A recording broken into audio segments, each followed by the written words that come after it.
Hello viewers, welcome back to Babu Cooking Channel. ఇవాటి recipe chicken gravy. So first pan పెట్టేసి 2 స్పూన్లు oil వేసేసుకుని chicken add చేసేసుకుందామండి. చికెన్లోకి కొద్దిగా chicken add చేసి salt వేసుకుందామండి. సాల్ట్ అండ్ టర్మరిక్ పౌడర్, ఉప్పు, పసుపు వేసుకునేస్తాం. వేసుకుని కొద్దిగా ఒక 2 to 3 మినిట్స్ అలా ఆయిల్లోనే మగ్గించేసుకుందామండి. మగ్గించుకున్న తర్వాత మసాలాకి రెడీ చేసుకుందామండి.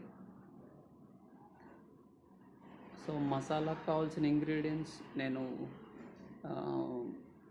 లిస్ట్ అయితే ఇస్తున్నాను అండి.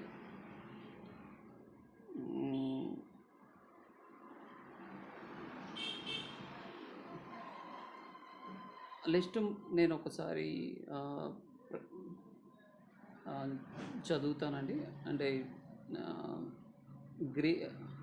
మసాలా కావాల్సిన ఇంగ్రీడియంట్స్ అయితే చూపించలేదండి. ఒకసారి గ్రైండ్ చేసుకున్నాను.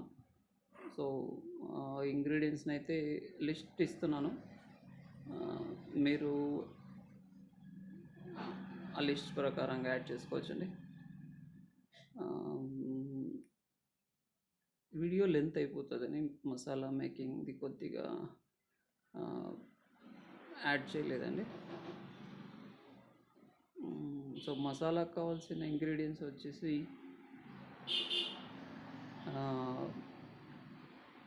గోడంబి 10, 2 లవంగాలు, దాల్చిన చెక్క,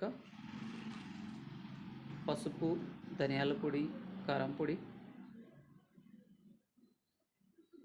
అల్లం వెల్లుల్లి, ఒక ఎర్రగడ్డ, ఒక టమాటో, ఒక ఏలక్కి, ఇవన్నీ బాగా గ్రైండ్ చేసేసి మెత్తటి పేస్ట్ లాగా వేసేసుకొని అదే మసాలా అండి. ఇంకా అందులో మసాలాలు ఫైనల్గా pepper and cumene seeds add చేశాను. సో మసాలా అయితే అంతే ఉందండి. సో ఇంగ్రీడియంట్స్ అయితే ఇంకోసారి చెప్తాను అండి. 2 లవంగాలు, ఒక ఏలక్కి, 10 గోడంబి, అల్లం వెల్లుల్లి, కారం పొడి 1 స్పూను, ధనియాల పొడి 1 స్పూను, ఒక ఆనియన్, ఒక టమాటో, తరుక్కున్న కొత్తిమీర తురుము, అదే అండి మసాలా.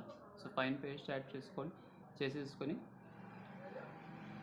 చికెన్లో వేసుకొని ఒక 10 మినిట్స్ ఉడికించేసుకుంటే చికెన్ రెడీ అయిపోతుందండి. సో ఫైనల్గా మనకి సాల్ట్ కానీ స్పైస్ సరిపోకపోతే కొద్దిగా యాడ్ చేసుకోవచ్చండి. ఫైనల్గా అయితే నేను పెప్పర్ యాడ్ చేస్తానండి. సో నాకు ఆ పెప్పర్ ఫ్లేవర్ కొద్దిగా ఇష్టం. సో నేను కొంచెం పెప్పర్ని ఎక్కువనే యూజ్ చేస్తుంటాను.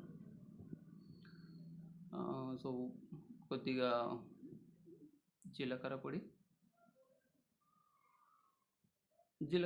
కొద్దిగా ఎక్కువ వాడడం మంచిదండి, ఎందుకంటే గ్యాస్ట్రిక్ కాకుండా ఉంటుంది. సో నాకు ఇష్టమైన పెప్పర్ పౌడర్ కొద్దిగా టేస్ట్ చూసుకొని సాల్ట్ అండ్ చిల్లీ పౌడర్ కొద్దిగా యాడ్ చేసుకోవచ్చండి. So cumin powder already add చేసేస్తాను. Cumin powder, pepper powder add చేశానండి. సో ఫైనల్గా కొద్దిగా వాటర్ వేసేసుకొని ఒక 10 మినిట్స్ ఉడికించేసుకుంటే గ్రేవీ అయితే రెడీ అయిపోతుందండి.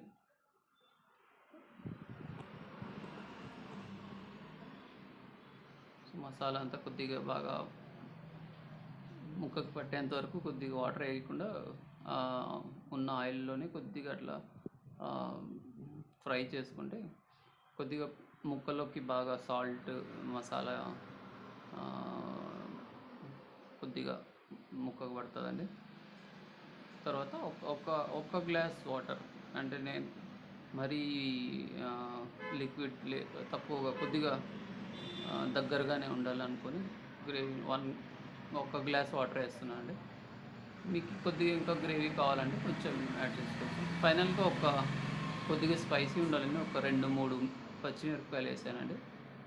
సో అది తినేప్పుడు కొద్దిగా ఆ చిల్లీతో పాటు తింటే కొంచెం బాగా ఉంటుందండి. కొద్దిగా నేను స్పైసీ తింటానండి. సో చిల్లీ పౌడర్ కొన్ని యాడ్ చేస్తున్నాను. కొద్దిగా గరం మసాలా ఫైనల్గా. లాస్ట్లో కొరియాండర్ వేయలేదండి. మీకు కావాలంటే కొరియాండర్ వేసుకోవచ్చు, కొద్దిగా పుదీనా కానీ వేసుకోవచ్చు అండి, ఆప్షన్.